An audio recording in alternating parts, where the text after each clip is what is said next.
Olá, seja bem-vindo a mais um episódio do Margem de Lucro, um podcast do Jornal do Comércio que tem a curadoria da Fratini Consultores. Eu sou Rafael Codonho, sócio-diretor executivo da Critério Resultado e Opinião Pública, e hoje a gente vai falar de um tema que tem muito a ver com o propósito desse programa, né? Que é crescimento inorgânico ganhando mercado a partir da estratégia de M&A. E para isso recebo aqui um grande amigo, uma grande referência nesse tema, que é o Márcio Coelho. Seja bem-vindo, Márcio. Obrigado, querido. Um prazer estar aqui. É ótimo falar sobre esse tema. Um tema que, como a gente comentava aqui antes, que eu sou absolutamente apaixonado, então vai ser legal a gente bater um papo aí. Maravilha. O Márcio é CEO do Brivia Group, né? É uma das maiores operações de comunicação, tecnologia do Brasil. Vai contar aí um pouco da experiência que ele teve nesse tema de M&A. São mais de 20 anos aí, né, Márcio, como experiência em marketing, tecnologia, e acho que vai ser um bom papo. E também conosco temos o Jonathan Dapper, sócio da Fratini Consultores. Muito bem-vindo. Obrigado pela oportunidade. É um prazer também estar podendo aprender aqui com o Márcio. Isso aí. É um assunto sempre muito, muito rico. Isso né? aí. E que faz muito parte do teu dia a dia também como Parte do meu consultor. dia a dia hoje, né? Já há 13 anos a gente está em operações de M&A aí. E sempre é única, nunca é igual uma a outra. Então, poder estar aqui com alguém que testemunha isso e faz isso é sempre muito, muito positivo.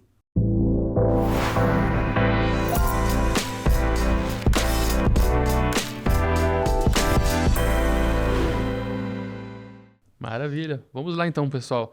Márcio, a Brivia é meio Pac-Man, assim, né? Em 5 anos, 4 aquisições.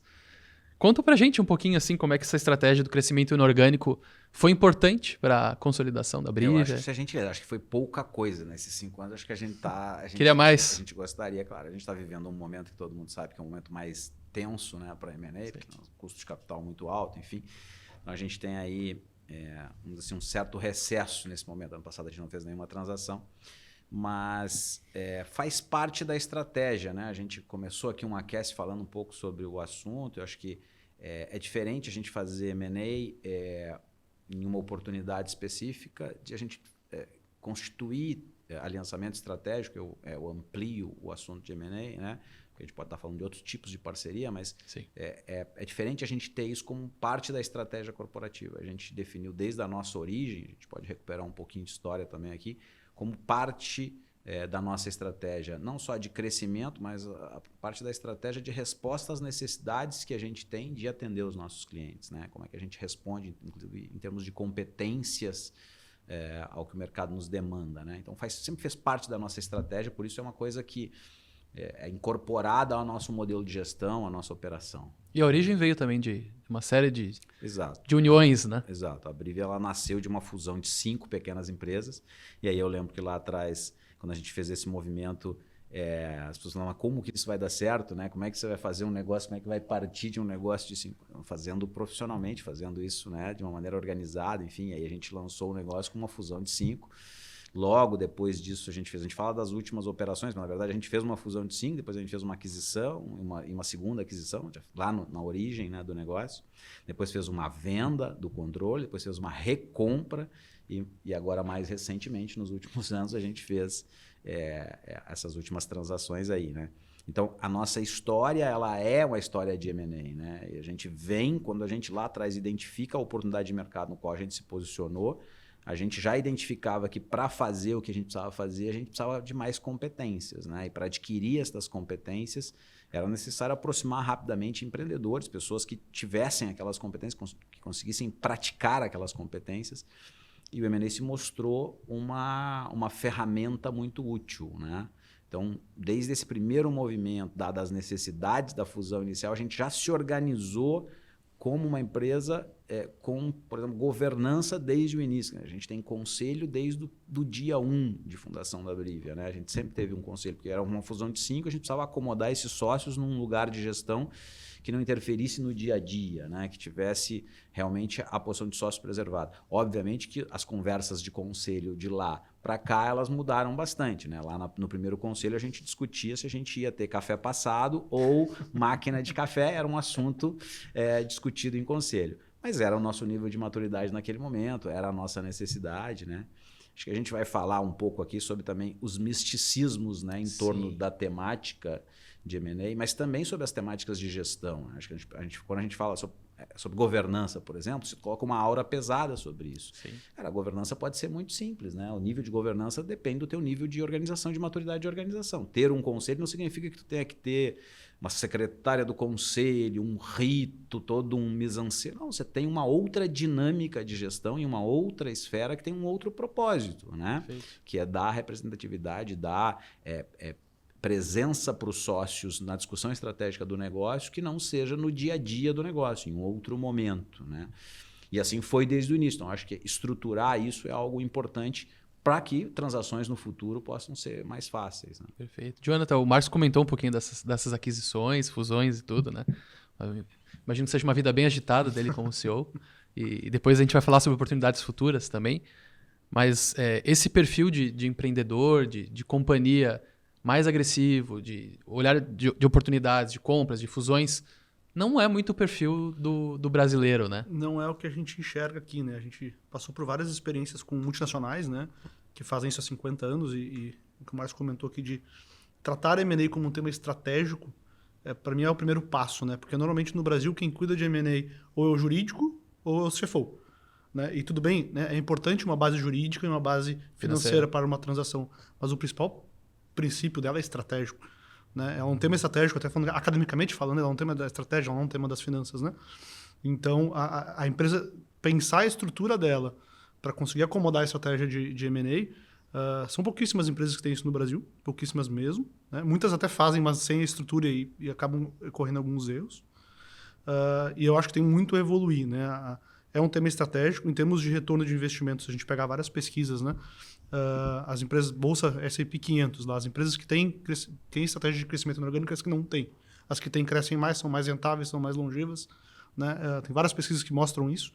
Caso prático, assim, não gosto de usar muitos exemplos de empresas grandes, mas se a Meta não tivesse comprado o Instagram. Sim. Na época era uma loucura, bilhões de dólares. Né? Até há décadas atrás tinha uma pesquisa famosa de quem gostava de estudar M&A sempre falava a maioria das transações de M&A não geram valor. Né? A gente escutou isso academicamente em vários lugares. Né? Saiu uma um dos recente... misticismos que você comentou. Exatamente. Saiu uma recente agora que já mudou isso. Né? E pelo que a gente percebeu pela experiência, né? As empresas que fazem isso há mais tempo, elas têm um modus operandi diferente de quem faz isso oportunamente. Né? Ela faz de forma mais estruturada, tem um plano de integração, tem não necessariamente nada complexo, eu concordo com o Márcio, mas tem uma estrutura, tem uma lógica, tem uma calma, né? E é muito, pela nossa experiência como advisor, né? É muito diferente um tipo de buy-side que é estruturado em estratégia do que é o que é oportunidade. E o de oportunidade gera muito mais risco. Né? Exato, até porque assim, tem um mito de que quem está vendendo está numa situação difícil, né? Sim. Então você vai comprar coitadinho, ele vendeu o seu negócio. Né? Vai comprar uma empresa numa situação difícil. Por que você tem que comprar uma empresa numa situação difícil? Isso é uma visão oportunística, né? Se você tem uma competência necessária, no nosso caso, por exemplo, a gente sempre enxergou que para entregar o que o mercado precisava, precisava N competências. Eu tenho uma oportunidade, eu estou numa base de cliente, tem dinheiro sobre a mesa, eu tenho oportunidade de negócio, eu só não tenho a competência. Né? Por que eu não posso adquirir esta competência? Isso vai me custar, se é uma empresa bem estruturada e organizada, vai me custar um pouco mais caro. Mas se é uma empresa bem organizada, bem estruturada, eu vou entregar melhor aquilo para o meu cliente. Então, obviamente, eu vou tirar mais valor. Faz muito sentido, né? Exato. Então, essa visão de que a transação ela tem que ser de oportunidade numa situação de dificuldade do player, ela é mística, não é isso, né? Até porque os grandes grupos que fazem M&A constantemente como estratégia recorrente, crescimento, pegar o mundo da publicidade, por exemplo, não compram operações em dificuldade, compram operações que estão rentáveis, estão estruturadas e tal. É mais fácil de incorporar e de fazer isso funcionar. Óbvio que, como todo e qualquer negócio, o ganho ele está associado ao preço. Não vamos ser românticos, né? Se você paga muito caro por um ativo, obviamente que a tua capacidade de rentabilizar esse ativo depois, ela fica complicada, né? É mais difícil. Então, você tem que avaliar de acordo com o mercado. Então, também essa coisa de valuation é uma questão de como o mercado precifica os ativos. Se você paga muito descolado do que está acontecendo no mercado, você vai ter dificuldade de fazer aquilo rentabilizar.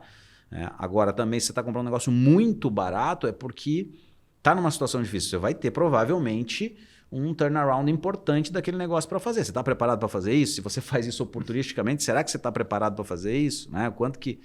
Tem gente que consegue fazer, mas aí eu tendo a concordar que isso traz mais desafios. Né?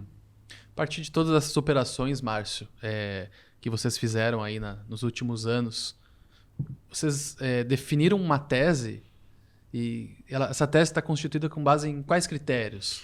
Então, claro, de novo, né, desde o início, quando a gente criou o Brivia, a gente criou olhando para um mercado que precisava de competências de design, de tecnologia, de comunicação, né? No início, mais design e tecnologia. Então, desde a origem de Brivia, o objetivo era atender o cliente na sua necessidade de uma maneira completa, olhando para a necessidade de negócio do cliente, né? E esse sempre foi o nosso drive. Quer dizer, cara, por mais que o nosso objeto cotidiano de negócio seja marketing e tecnologia, né? Às vezes mais tecnologia até do que marketing, são ferramentas para fazer negócio, né? São ferramentas para ajudar os nossos clientes a fazer melhores negócios, né? A transacionar com mais eficiência, ter mais longevidade nas suas relações com seus públicos, né? A gente ancora isso num raciocínio de marca. Então, sempre teve um pensamento estratégico de oferta, de proposta de valor do grupo por detrás da nossa estrutura desde a Constituição. Quando a gente fez outras aquisições lá no início ainda, de novo, a gente queria entrar em determinados negócios, a gente queria fazer determinadas transações. Isso já configurava uma estratégia, né? Quer dizer, a nossa tese de crescimento é uma tese em que a gente tem uma visão de proposta de valor e para atender o nosso cliente nesta visão, a gente tem uma curva de aprendizado em uma série de coisas. Então, imagina, a gente nasceu, nosso negócio é eminentemente ligado ao mundo digital e de internet. A gente tem 18 anos de empresa, a gente nasceu junto com este movimento. Nosso negócio, todo mundo fala sobre business model. Cara, o nosso business model está sendo construído ao longo do tempo. Não tinha nenhum livro para ler, diz, olha, você configura esse negócio assim, tem essa equação, as suas referências de custos são... Isso não existe. Né? É um negócio que está sendo lapidado o tempo inteiro. Eu tenho hoje carreiras que não existiam quando a gente começou. Assim, tem profissionais que a gente nem imaginava que ia ter no time que hoje são super importantes no dia a dia. E daqui a 18 anos a montagem do time vai ser completamente Como é que eu diferente. respondo a essa mudança de mercado em velocidade para atender o cliente? A gente sempre teve posicionado em grandes clientes com nível de exigência altíssimo. Né? Como é que a gente responde a esse nível de exigência? Como é que a gente, com velocidade, entrega uma nova capability, uma nova competência que faz sentido para aquela proposta de valor que a gente está se colocando? O M&A se mostra uma ferramenta natural desde o início. Né? A gente teve um movimento importante no meio do caminho, porque outra coisa que se fala sobre M&A é assim, porque a tua tese é uma tese que ela tem que prever buy side ou sell side. A tese ela pode estar tanto de um lado quanto de outro, a tua tese está sustentando uma estratégia de negócio. Né? E a tua estratégia de negócio deve dar o melhor retorno para o teu acionista. Então, a gente está comprando, mas a gente está sempre vendendo. Né? A Brivia é uma empresa, desde o início, preparada na sua tese não só para a aquisição, mas para a venda. Nós estamos sempre à venda. Né? Lá no início, as pessoas me perguntavam, mas e aí, quando é que vende? Quando tiver uma proposta adequada. Né? Obviamente que quando a gente está navegando numa estratégia de crescimento, você está drivado pelo crescimento e etc., a proposta tem que ser super atrativa, porque você está tirando o resultado da tua estratégia. Tem que valer a pena. Tem que valer a pena, tem que fazer sentido. Para aquilo que a gente definiu também como estratégia de negócio, a nossa estratégia de M&A no sell side, ela tem, em tese, um ápice a partir de um determinado momento. A gente acha que ainda não chegou lá nesse momento. Mas isso tudo configura os elementos da tese.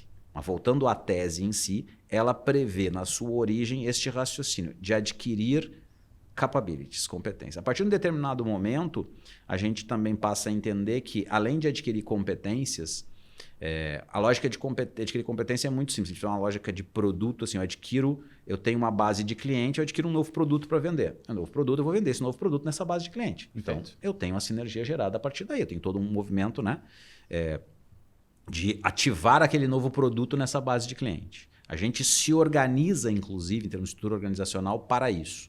Mas existe uma outra possibilidade, que é o adquirir base de cliente. Então, a nossa tese prevê também a aquisição de base de cliente. A aquisição de base de cliente, eu vou tentar adquirir base onde eu tenha poucas das minhas competências ativas naquela base. De maneira que eu ativo uma base nova com uma série de novas competências. Então, eu tenho novos clientes para vender uma série de novos produtos. Né? E a gente se organiza internamente como chapters de competência, como se fossem transversais técnicas de especialidade, de competência técnica, e verticalmente com tribos de sucesso de cliente, como a gente diz. Ou seja, é um cliente que a gente visa fazer resultado para ele, ajudá-lo nos seus desafios de marketing e tecnologia, nos seus desafios de relacionamento com seus clientes. E para isso a gente tem uma série de competências que a gente pode emprestar para ele nessa jornada, né? Nessa jornada de transformação, como a gente diz.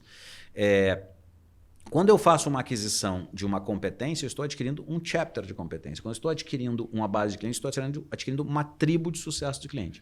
Por que isso é importante?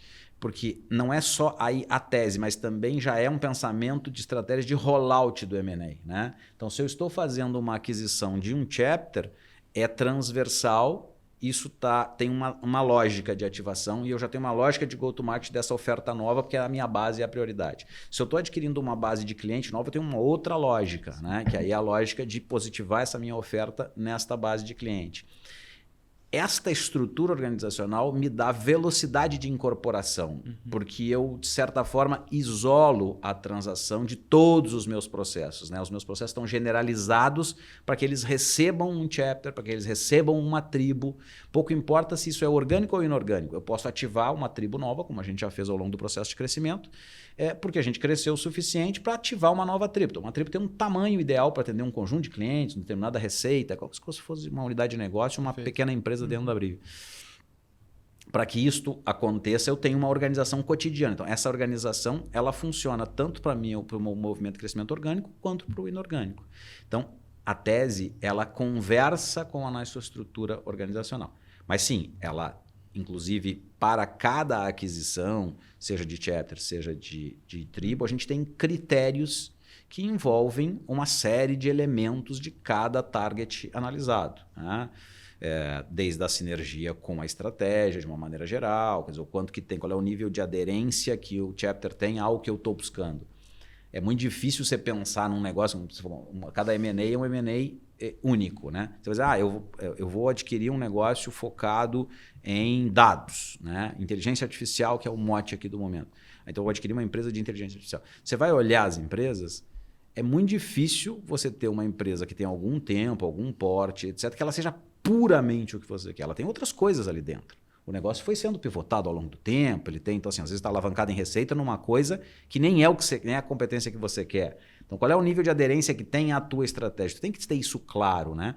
Porque neste momento, talvez aquele detalhe vai fazer a diferença do sucesso ou não da incorporação do negócio. Porque se você queria uma determinada oferta nova e na verdade você está trazendo muito pouco desta competência, isso vai atender muito pouco a tua estratégia de negócio. Assim vale quando a gente adquire uma tribo, né? Eu quero ali alguém que esteja posicionado em um território de oferta, para que eu possa vender outros, né?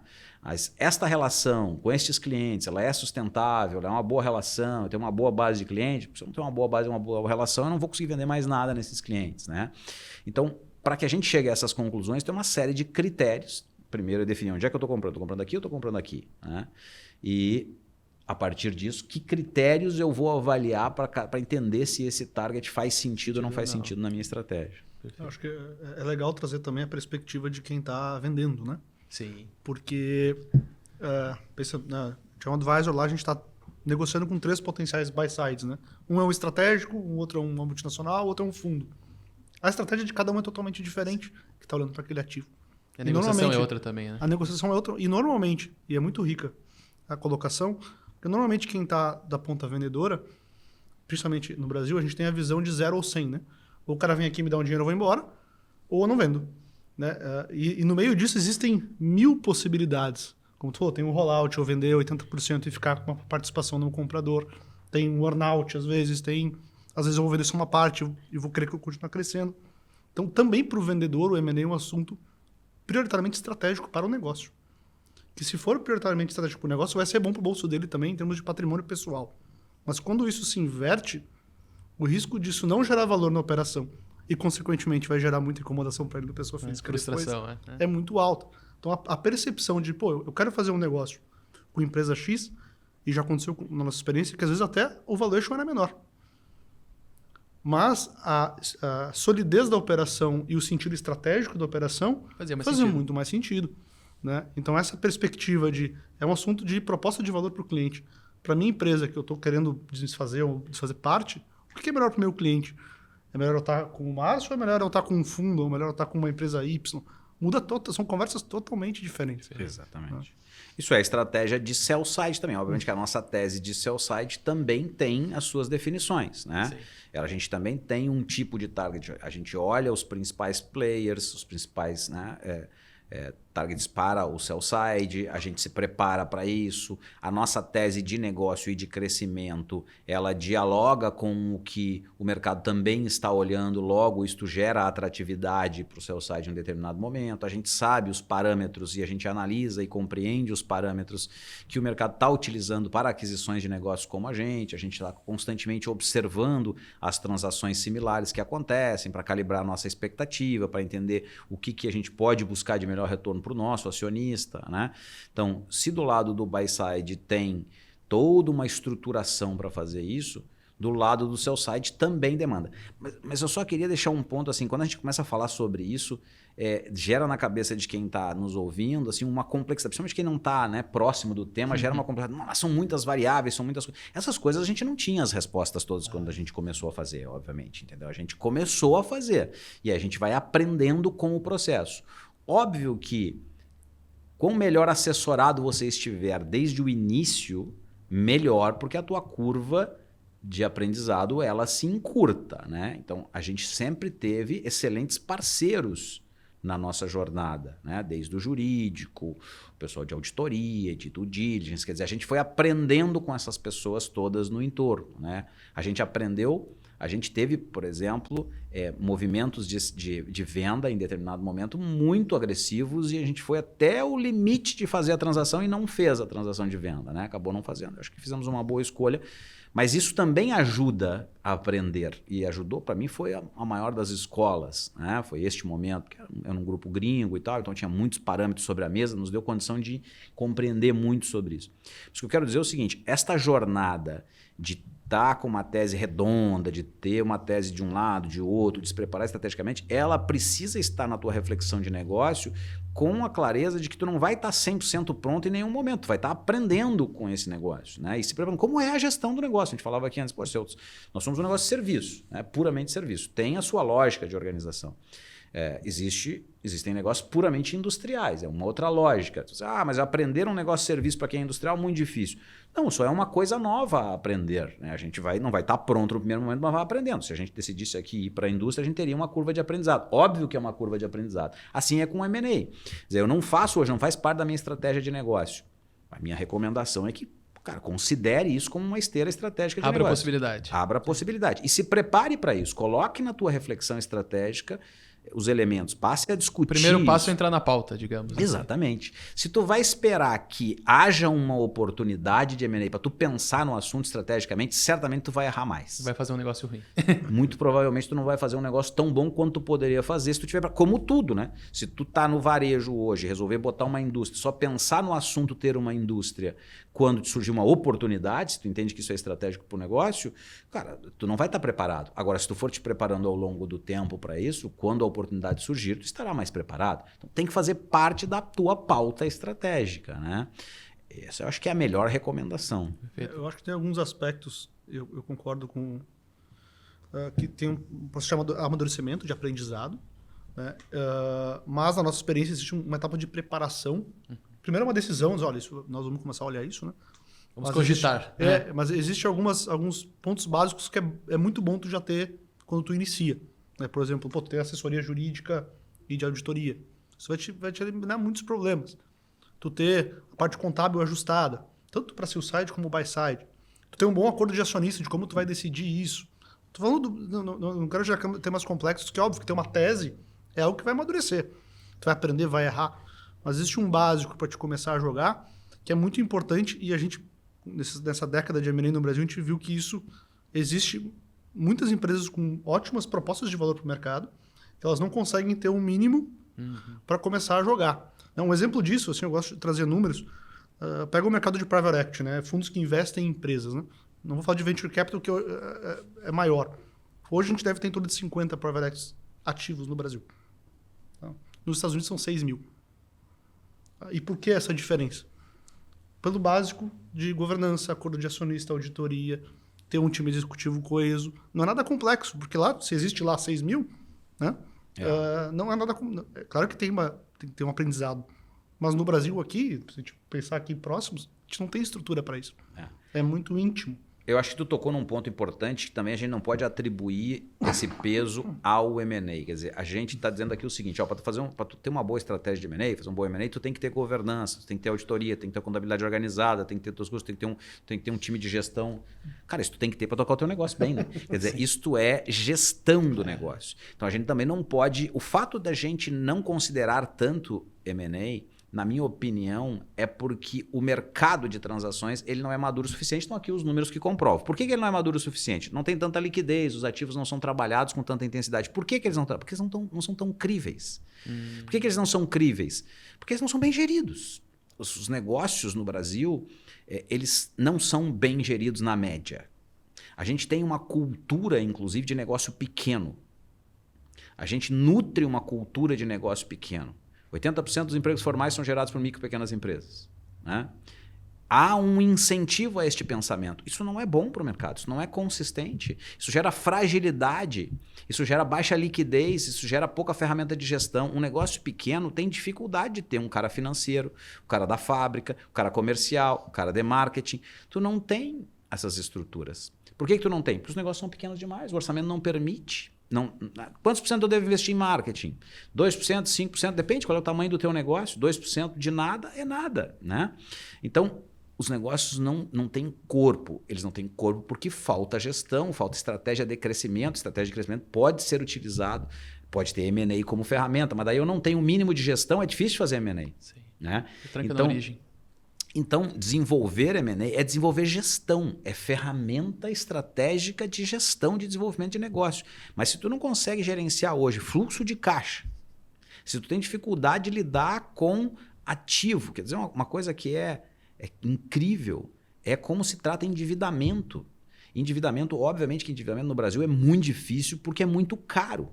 Mas ele é caro quanto frente à tua oportunidade de negócio, né? E aí... há uma lógica de capital próprio iminente de uso de capital próprio. O capital mais caro que existe é o teu.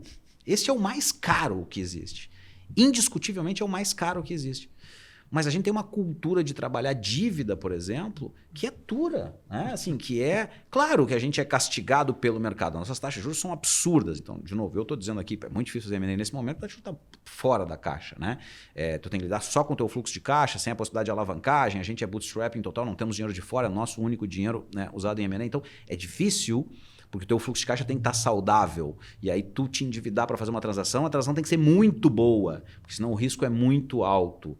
Então, é mais difícil num cenário. O cenário americano, que a gente tem aqui como exemplo, é completamente diferente do seu ponto de vista de estrutura de capital, de capacidade de tomar recursos, etc.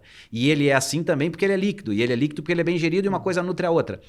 Mas não dá para a gente usar isso como um argumento para não evoluir. Aliás, nós somos, em termos de sistema financeiro, um exemplo global. Por quê? Porque o nosso sistema financeiro precisa ser robusto, dadas as nossas dificuldades de operar com inadimplência, com taxa de juros e tal. Então, a gente também tem um cenário de estrutura de capital que ele tem as suas particularidades e as suas ferramentas. De novo, isso são elementos de gestão. Isso, se a gente não tem o básico bem resolvido, vai ser difícil fazer uma transação. Fazer uma venda sem ter uma contabilidade organizada, cara, você nem sabe o que você está vendendo. Né? Sim, você não sabe o que é o negócio, na verdade. Então assim, aí vai ser um negócio de me engana, foi quem foi menos hábil para perceber o problema. Isso não pode ser bom para ninguém, né? Isso não tem como ser bom para ninguém. A gente está falando... Não, desculpa, Adriano. Acho que isso é uma oportunidade no Brasil, né? As empresas conseguiram se organizar para isso, elas consolidaram muito rápido, né? Vamos pegar, tirando questões políticas, né? Mas petroquímico se consolidou, né? Tudo bem, depois virou, mas se consolidou. Carnes se consolidou. Né? Tu tem vários exemplos de setores que conseguiram resolver que se destacaram nesse ambiente. Se destacar, ela consolidou muito rápido, né? A gente tem, talvez, contando o caso da Ambipar aqui no Brasil, que é uma outra que vem crescendo muito rápido via aquisições. Quem consegue englobar isso e resolver esse esquema estratégico, ele cresce muito rápido. Tem, obviamente, o desafio de estrutura de capital, Porém, também existe a oportunidade, a gente tem maneiras de financiamento, a gente vê VEG, Randon, por exemplo, são nomes que conseguiram aproveitar oportunidades em financiamento, ou em levantamento de capital via inovação, por exemplo, para fazer aquisição e crescer mais rápido, né? Mas é porque estava na pauta, né? Porque estava na pauta, exatamente. Tem estrutura e tem time, né? E, Jonathan, eu queria estressar um tema que a gente conversou um pouquinho antes da gravação do programa, né? Como é que o M&A se torna uma via para gerar resultado para o negócio, né? Acho que é importante desmistificar um pouquinho esse ponto também que o Márcio tocou, né? A gente tenta sempre trazer um pouco de academia para o nosso processo, né? Porque, de novo, cada M&A é diferente do que a gente participou, apesar de ter uma base, ele tem óticas diferentes. E normalmente tu tem 3 grandes vias de resultado, né? O que o M&A gera de resultado, né? Ou ele gera crescimento, ou ele gera rentabilidade, ou ele gera uma posição estratégica. Né? Assim, macro falando isso, né? É sempre não, é sempre um mix, né? Como eu tô ali, vou ter um cross-selling de clientes. Isso é uma maneira de eu crescer. Né? Às vezes é por sobrevivência, às vezes é por tu não fazer aquele movimento, é mais caro do que tu fazer aquele movimento. Né? E existe a via da rentabilidade, né? E isso na nossa experiência, quem faz aquisição há muito tempo, ou tem, né, faz aquisição recorrente, ele gosta muito de priorizar as ações de rentabilidade, porque isso reduz muito o risco de uma operação de M&A. Né? Se eu analiso um alvo que eu tenho a opção de aumentar a margem, reduzir overhead, melhorar minha estrutura de capital, isso já garante um mínimo de retorno para o M&A e reduz muito o risco. Né? Normalmente, as empresas que estão começando uma estratégia de aquisição, elas focam muito em crescimento. O crescimento que é óbvio que é o que mais vai gerar retorno, só que se tu errar, tu perdeu um capital e às vezes tu perdeu a operação mãe. Né? Então, quanto mais experiente a gente percebe as empresas, mais elas olham para rentabilidade e posição competitiva, adquirir capabilities. Né? Óbvio que crescimento é o que mais vai gerar retorno financeiramente, mas esse é um suporte bom para diminuir risco. Tu falou de erro, né? O que faz o M&A dar errado? O que você observa assim no dia a dia? E o Márcio também quer a tua vivência e prática também. Eu gosto sempre de falar para os... É um tema que normalmente quando a gente vai conversar com o cliente é 10 reuniões explicando o processo, depois a gente vê se a gente vai fazer. Né? Existem 3 faces do M&A. Né? Existe o investidor, o comprador, o vendedor e a empresa. Né? E normalmente o vendedor ele está pensando no vendedor. Né? E a gente mapeou, inclusive, vários problemas que acontecem entre esses 3. Né? Para o comprador, acho que certamente vai falar com maior testemunho. Né? Por exemplo, teve um risco que tu não levantou, né? Tem um problema dentro, ou time que tu não conseguiu mapear bem um problema de time. Normalmente o maior erro que a gente percebe em buy-side... Diferença cultural. Normalmente o maior problema que a gente percebe em buy-side é a pressa em gerar retorno. Como ele não tem tanta experiência, às vezes, ele tenta acelerar muito o passo e esperar que em 6 meses ele vai conseguir gerar uma sinergia. E, assim, dos processos que eu passei de empresas que fazem isso há décadas, às vezes o primeiro ano eles não fazem nada.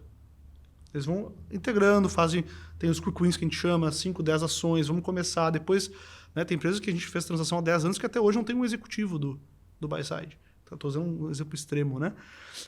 No lado do vendedor, normalmente o que mais gera frustração, na nossa experiência, é ele não entender o processo jurídico que envolve isso, que é bem importante em termos de ajuste de preço, indenizações, earn-out. É muito importante o jurídico mostrar para ele isso. Né? Ele tem, às vezes, uma pressa e ele entende, fechei a transação, acabou. Não, depois de 5 anos que ela vai acabar, normalmente. Se não continuar na operação ainda. Então, é lento. Né? E existe também uma frustração do negócio, que para mim é a mais importante, como o comentou. Se não gerar valor para o negócio, não tem sentido nenhum para nenhum dos lados. E às vezes se bota muitas outras coisas na frente. Então, ter um plano de sinergia muito claro, de valor que vai gerar, esse para mim é o principal ponto que gera frustração às vezes, que às vezes a gente pensa que é mais rápido e dificilmente é rápido. Talvez tu pode comentar mais. Não, dificilmente é rápido. A partir de quando um negócio começa a dar resultado, depende do que você planejou para o negócio. Mas assim, sendo bem objetivo, para algumas coisas que geram resultado iminente. A gente tem que olhar, tem uma obrigação de olhar para sinergias imediatas, para tuas expectativas imediatas de captura de valor. É importante isso como uma alavanca para, inclusive, te dar oxigênio para aguentar todo o processo de crescimento. Então, assim, é absolutamente necessário que tu avalie sinergias de overhead, por exemplo. Né? É óbvio que quando tu faz uma consolidação, tem posições de overhead, tu tem que ter isso mapeado e tem que ter uma expectativa e um controle dos teus ganhos. Porque isso é objetivo. Tu consegue medir objetivamente a partir... A gente faz os nossos processos de integração do que a gente chama de processo não core, né, do overhead todo, leva 100 dias. Em 100 dias a gente incorpora tudo aquilo que não é overhead e tira o máximo de valor possível do overhead. Então, em 100 dias a gente começa a ter resultado no overhead. E ali precisa ser firme e duro, porque ali não é onde tu está comprando o valor. Então, quando tu está adquirindo um negócio, tu tem que saber o que tu quer daquele negócio e o que tu contribui com aquele negócio. Isso tu precisa ter clareza, porque tu precisa preservar essas coisas ao longo do processo. Não vai ser no overhead, naquilo que não é processo core, não é onde está o valor daquela companhia. Inclusive, normalmente, as companhias que tu vai fazer uma transação, elas têm aquilo como um overhead, é uma carga, ela é boa em alguma coisa, tu tem que identificar isso que é bom. Eu, quando faço aquisição de capability, a gente está olhando para a competência, então eu quero aquela competência, aquilo eu tenho que preservar. Né? Aquele é o resultado esperado. Aquilo é onde eu vou ter o maior resultado em termos de propósito de valor para o negócio, para o meu cliente, para o crescimento, para a margem, né? E eu devo agregar aquilo alguma coisa, porque aí eu estou tendo o máximo de sinergia. Isso faz sentido para quem está vendendo, normalmente tem um processo de earnout, então esse cara também vai extrair valor da transação. Não é uma negociação de um carro velho, não está comprando um carro velho e encerrando o negócio. Não, tu vai se relacionar com as pessoas, um sócio com quem tu comprou durante 3, 4, 5 anos, talvez mais, se o cara ficar na operação, né? Então, é um negócio que tu tem que zelar por isso. Mas aquilo que é overhead, ou seja, que não está no core do negócio, tu tem que maximizar valor. E aí, óbvio, como traz o Jonathan, assim, tem coisas que... A estrutura de capital, então, pô, tô adquirindo um negócio, tem custo financeiro. Quando eu tenho uma estrutura de capital melhor, eu posso reduzir custo financeiro, isso é ganho imediatamente sobre o resultado daquele negócio. Mas tudo isso está na perspectiva não core do negócio. E aí, conectando com as coisas que eu acho que... E eu só posso conectar, obviamente, com as experiências que eu tive, né? Porque... Claro. Embora a gente tenha feito uma série de transações, vamos lembrar, uma fusão de 5, uma compra de uma sexta, uma sétima, venda do controle, recompra do controle e mais 4, 5 transações agora na sequência. Então, assim, é bastante coisa vivida, né? Mas cada uma foi um aprendizado diferente. E os aprendizados que eu tive, hoje tentando sintetizar os aprendizados, é que assim, a gente precisa ter clareza do que a gente quer e do que a gente entrega. E a gente precisa cuidar disso. Então, quando a gente quer alguma coisa desse negócio, a gente precisa preservar aquilo. E não quer dizer que isso vai dar certo. Porque numa das minhas transações, das recentes transações, foi ruim a transação. Eu não vou dizer que ela foi um fracasso porque ela teve os seus ativos. Mas para a expectativa, ela nos frustrou de maneira importante. Ou seja, não é sempre que dá certo. Por que ela frustrou? Porque o que eu queria daquele negócio não se concretizou na dimensão que eu gostaria. E eu fiz todo o esforço para preservar aquela competência. Talvez o nosso erro foi em inferir demais sobre o que a gente deveria colocar a mais ou a menos de interferência naquela competência, que é a parte onde a gente entrega competência também para aquele negócio que está sendo adquirido, né? E a gente resolveu preservar a cultura de um determinado tipo de oferta, de entrega e etc. E isso nos trouxe maior dificuldade na construção do resultado, né? Óbvio que é um resultado que ainda tem uma curva para frente, a gente já tem toda a condição de recuperar o resultado e fazer um bom negócio no final do processo, mas para o tempo em que ele já rodou, ele já deveria ter entregue muito mais resultado para a gente. Então é uma frustração. Por quê? Porque o que eu setei como expectativa não atendeu. Não quer dizer que esse negócio não trouxe outras externalidades positivas para o negócio e etc. Mas em termos de resultado na última linha, resultado objetivo, ele não trouxe aquilo que se propunha. Então, não ter esta clareza e não medir o que você espera é uma chance muito grande de tu fracassar, porque tu sequer sabe os KPIs que tu vai acompanhar, né? Então, assim, tu imaginar que tu vai fazer uma transação e naturalmente aquilo vai derrubar resultado no final, não é bem assim. Você precisa ter clareza. E para cada movimento desse que você setou, precisa de uma estratégia, mais do que uma estratégia, um plano de ação.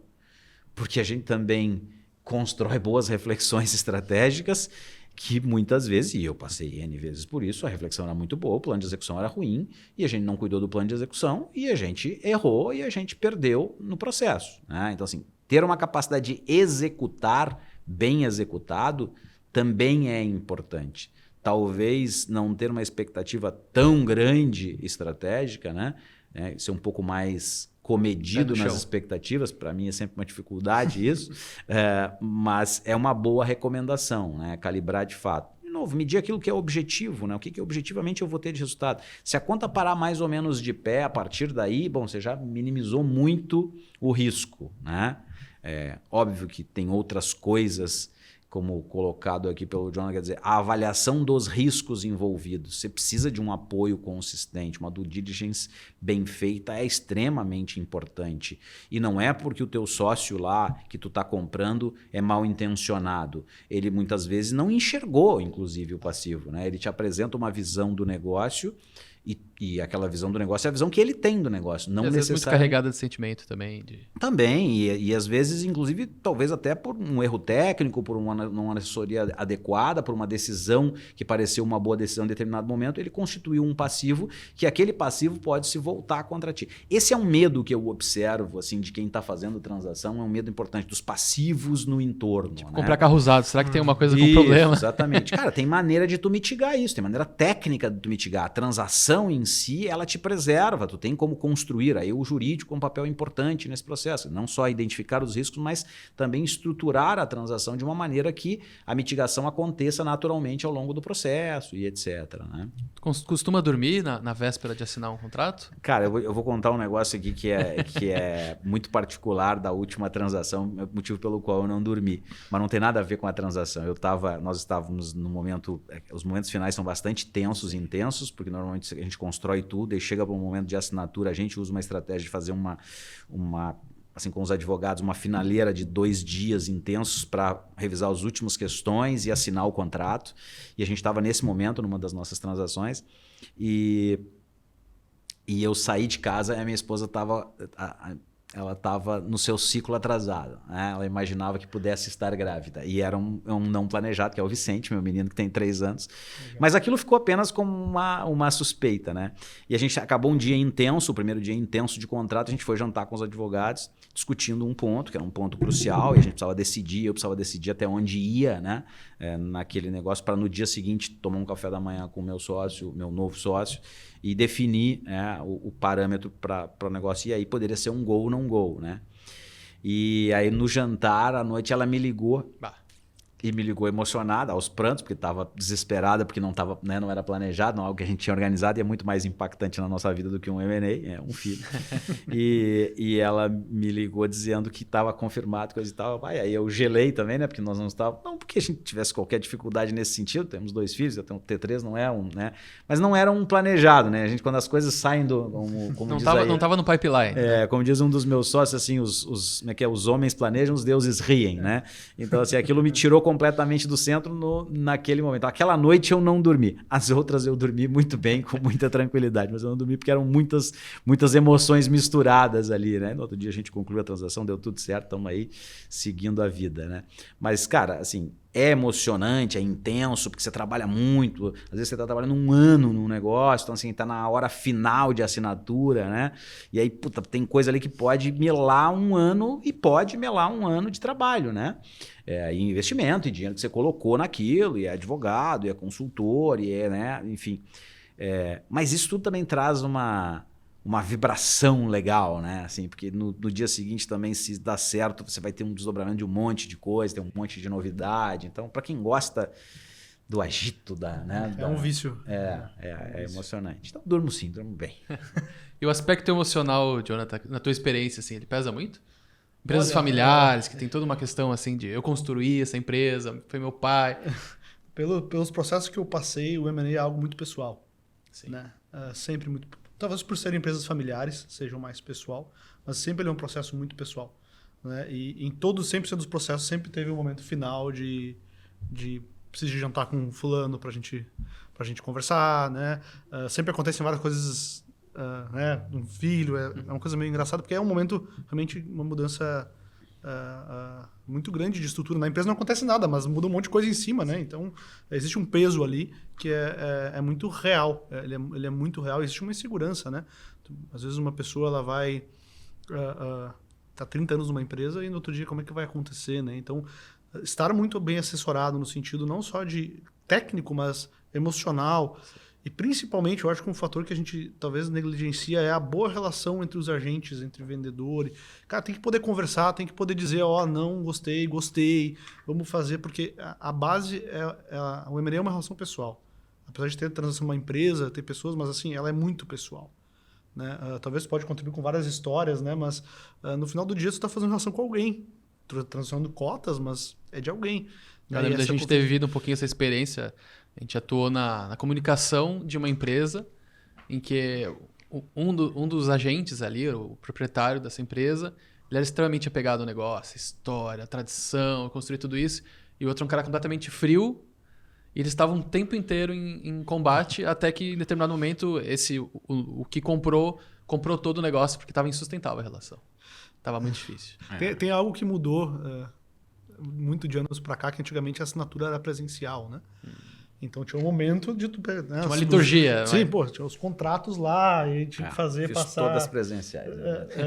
E Claro que depois tu tem alguns outros documentos que pode transar digitalmente, mas os últimos hoje, ele ainda tem alguns eventos presenciais, mas ele é só por, né? Mas as últimas 2 transações grandes que a gente fechou foi totalmente digital. Tava o dono da casa, né, os sócios na casa, eu na minha casa, os caras dos americanos lá. E isso piorou a questão emocional, sim, porque tu tem como eu tô aqui na minha casa jantando e eu tenho que assinar um DocuSign aqui, claro que tem toda a questão de... Tem uma TED também depois, né? A TED acalenta o sentimento. Exatamente. Mas para quem recebe a TED, né? Para quem recebe a TED. Mas para quem faz a TED também tem um sentimento, tem ali um... Conclusão. Eu acho que esse aspecto humano é muito importante. Assim, todos os negócios que eu fiz até hoje, eu sempre tive uma conexão muito grande. Todas as pessoas com as quais a gente transacionou são amigos, são próximos, né? Mesmo os que não estão mais no negócio, falando que são 100%, tem alguns que seguem como acionistas, outros que seguem na operação, enfim. Todos temos uma excelente relação, porque eu acho que, de novo, não é uma venda estanque, né? Você não vende um veículo velho e carro velho, é uma coisa que tem uma relação, tem uma continuidade. E muitas vezes você está falando de um negócio de muitos anos da vida de uma pessoa, que faz parte da história da vida. Então você tem que ter sensibilidade para se colocar no lugar do outro lado, né? Tem uma coisa importante, como a Fratini aqui, que é ter um advisor. Eu acho muito importante. Ter bons advogados é muito importante, ter bons auditores é muito importante, ter bons advisors é muito importante, porque eles têm o seu papel no processo. O processo de negociação, por exemplo, ele é duro, ele precisa ser, de ambos os lados, muito discutido, porque todo mundo tem que buscar realmente a clareza, né, de onde vai. Faz parte do processo de negociação. A boa negociação não é aquela que sai demais para um lado e demais para o outro, é onde todo mundo exercita a sua flexibilidade e chega num ponto que faz sentido para todo mundo. Às vezes não consegue chegar num ponto, tudo bem. Mas um advisor é importante para tirar um pouco dessa dureza de alguns momentos. E quem está vendendo tem que entender isso, quem está comprando tem que entender isso, né? Estar no front. Eu já estive em alguns momentos mais no front e eu me arrependi. Né? Em outros momentos eu achei que eu deveria estar mais no front, também me arrependi. Então não dá para dizer que tem uma equação. Perfeito. Né? Buscar um equilíbrio. Você precisa ter uma conexão com o teu sócio do outro lado, você precisa entender.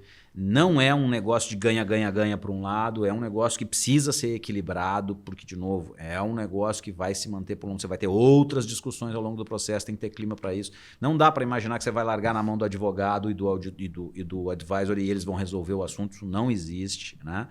Mas se você tem clareza do que quer, está setado para fazer, tudo bem. Eu acho que para quem está vendendo, tem um aspecto nas empresas familiares que é muito difícil, que a vida pessoal se mistura demais com o negócio.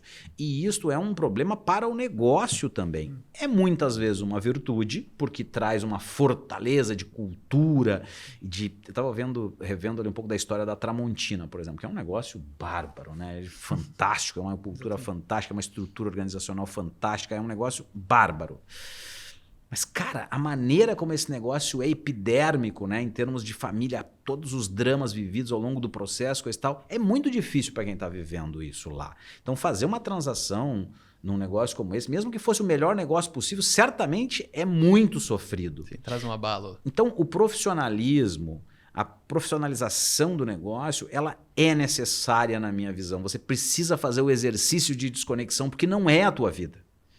Para o empreendedor, vai dizer, Márcio, é a tua vida. Cara, é a minha vida. Eu vivo 24 horas o negócio, né? Tá tudo muito envolvido. Mas não é a tua vida. A terapia precisa ajudar a gente a entender que não é a tua vida. É uma parte da tua vida.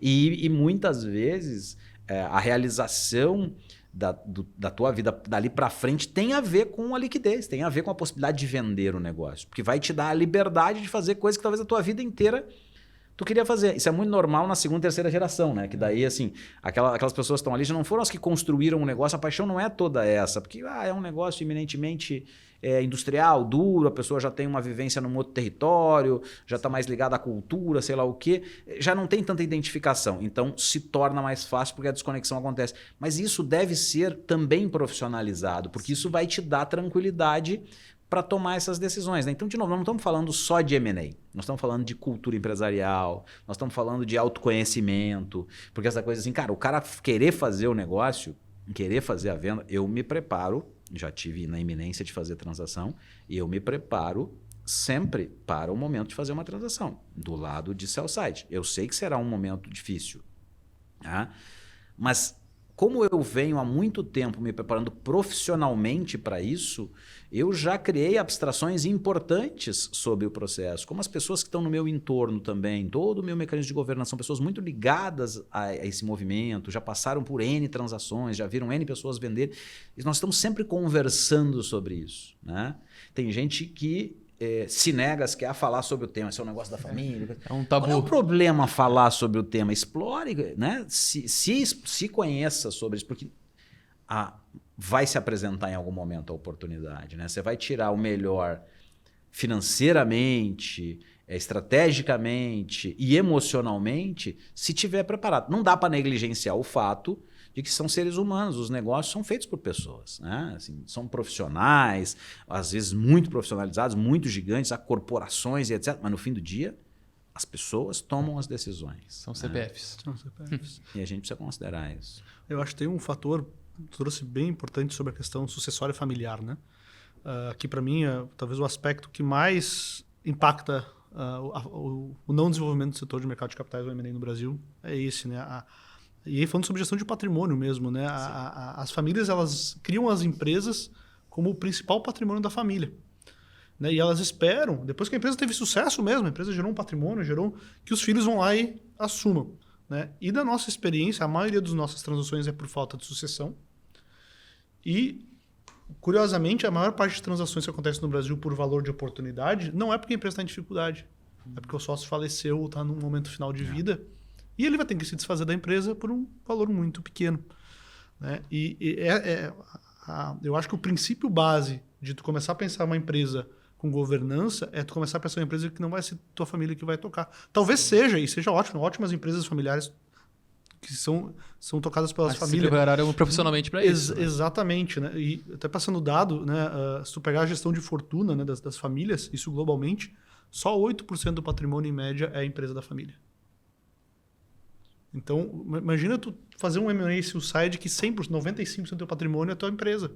Como é que tu vai estar emocionalmente para isso? Porque o fatura da tua geração, né? Mas se for 10, 20, 30% do teu patrimônio e os outros 50%, se tu errar a decisão, tu não está com teu neto lá passando dificuldade por causa disso, profissionaliza todo o processo, torna um processo muito mais profissional.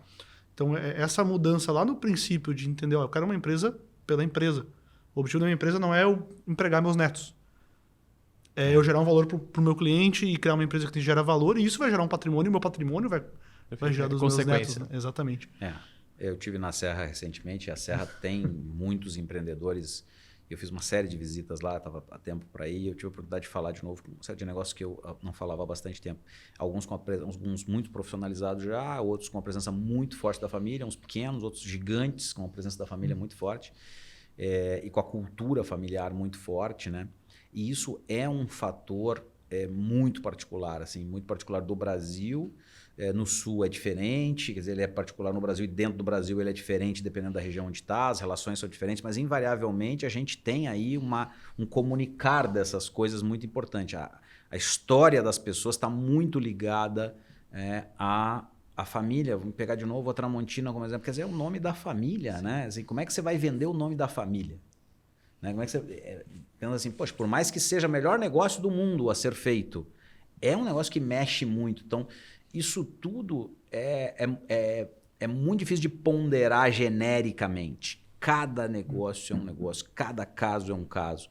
Mas se a gente, ao menos a partir da minha experiência, né, o que eu posso dizer que torna a minha vida mais fácil neste sentido, ou relativamente mais fácil, é pensar neste assunto de maneira profissional. É tentar criar as abstrações e, inclusive, a minha reflexão pessoal de vida, olhando para a transação, né, para o negócio e para o M&A, porque não é só M&A, o negócio em si ele tem é muito mais intenso, inclusive, do que M&A, uma pequena parcela das nossas discussões cotidianas.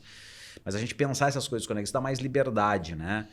E dá mais segurança para todo mundo envolvido, porque no final das contas, você pensar o negócio profissionalmente, para a perenidade, para a sucessão, te dá tranquilidade, te dá mais valor para o negócio. Uma coisa importante que todo comprador vai olhar para o negócio é como é que é a tua estrutura de gestão e a sucessão. Eu estou comprando um negócio que está absolutamente dependente de uma pessoa, né? Tem negócios que são muitas vezes quase impossíveis de serem vendidos, porque o negócio está ancorado em indivíduos, né? Se aqueles indivíduos perecerem, o negócio... Como é que eu vou comprar algo nesse sentido, né? Não posso comprar a vida de uma pessoa. Então, são coisas para a gente considerar. Mas, de novo, tem até pouco a ver com M&A, tem a ver com os indivíduos e a gestão dos negócios. Isso. Jonathan, a gente está falando muito sobre profissionalismo aqui, né? E acho que não tem como a gente não tocar no tema dos indicadores. Sim. Né? Que tipo de indicadores que você monitora para saber se o M&A foi bem sucedido ou se ele fracassou? Como padrão, né? Isso globalmente, que a gente acaba acompanhando, existem 3 grandes documentos que a gente acompanha, né? Existe um plano de negócio, que é uma projeção financeira, basicamente. Olha, o que o negócio vai faturar, o que ele vai dar de rentabilidade, o que eu vou reinvestir, quanto ele vai distribuir. Existe um previsto realizado um budget, né? Esse é o documento mãe, que a gente chama um plano econômico, vamos falar mais no português, né? Que ele é bem importante, porque se não estiver bem alinhado, né? Tudo bem que vão ter cenários, expectativas, mas existe um plano base que tem que ser acompanhado, né? O segundo documento são o que a gente chama dos KPIs macro, né? Quais são os 3, 4, 5 indicadores que a gente vai trimestralmente reportar lá para o board? É o ROI do investimento, é a quantidade de clientes que a gente conseguiu fazer, a receita gerada, o custo, né? E um relatório maior que são das sinergias mesmo, né? Que tem muita sinergia que a gente acaba talvez não comentando, tu comentou em alguns termos que são mais qualitativas, que são às vezes mais importantes do que quantitativas. Né? A entrada no mercado, uma relação, uma capability, que tu não vai conseguir mensurar no primeiro momento até o retorno financeiro disso. Mas nesse relatório de sinergias positivas e também negativas, né? Porque às vezes tu tem as negativas também, é importante considerar, né? Às vezes tem custo de sistema que aumenta, tem custo de auditoria, tem custo de governança, tem custo de, né, que aumenta bastante. Tem que ter esse relatório para fazer essa ponderação. Então, normalmente, na nossa experiência, esses 3 são os relatórios, os indicadores, pragmaticamente falando, os mais acompanhados. Né? Perfeito. É um pouco de como a gente olha para o negócio. Quer dizer, a gente tem um plano de negócio que está desenhado assim, em macrolinhas até 2030. A gente revisa ele a cada 2 anos para as linhas, né, para o detalhamento dele, olhando os ciclos mais curtos e tal. Mas ele tem uma visão até 2030, ele tem uma visão de crescimento orgânico, uma esteira orgânica e uma esteira inorgânica. Né? Qual é a contribuição inorgânica? Então a gente, né, vê se essa esteira inorgânica está gerando a contribuição que tinha que gerar para o resultado lá na frente. Né? Então, nunca é também só uma estratégia inorgânica. Né? O orgânico tem que se alavancar nisso, e aí você tem que acompanhar. Então, mas isso é o plano de negócio. Uma coisa que a gente olha de maneira importante é o Enterprise Value, quer dizer, quanto que a gente conseguiu drenar de valor para o EV, para o valor total da companhia, né? Porque a gente tem uma avaliação recorrente, uma revisão de valuation recorrente segundo um conjunto de parâmetros, né? Que estão ligados a oscilações de mercado. Então, o quanto que a gente está aproximando do que a gente quer em termos de enterprise value para uma futura transação, né, de sell side. E aí, ligado a isso, existe um horizonte de proposta de valor, que aí é uma coisa mais qualitativa, que é o quão pronto a gente está para aquilo que a gente se propõe a fazer. E o quão pronto a gente está tem a ver com as transações que a gente faz. De novo, né, são uma série de competências que a gente tem que ter para estar pronto. Eu acho que a gente nunca vai estar pronto, porque a cada ano que a gente passa, o que a gente tem que fazer muda, se amplifica. Né? Quer dizer, por exemplo, o papel da inteligência artificial no que a gente desenhou lá na frente é bem curioso até, porque nós temos 2 grandes objetivos lá na frente, na nossa visão 2030, e eles não mudaram até hoje, eles continuam firmes lá, fazem sentido para dar o valor que a gente espera para a companhia, mas a maneira de chegar neles vem mudando, e o papel de inteligência artificial há 3, 4 anos atrás era e hoje ele é absolutamente preponderante nesse objetivo lá na frente. Então, quão preparados a gente está para isso? Né? Então, a gente o M&A deve contribuir para isso. Né? Assim, eu tenho uma competência que eu preciso adquirir aqui em maior volume, maior escala. Ele está contribuindo para isso? Um conjunto de checkbox lá que a gente precisa dar qualitativamente, né? Para dizer se a gente está caminhando naquela direção ou não. Né? Então, tem a ver um pouco com essa...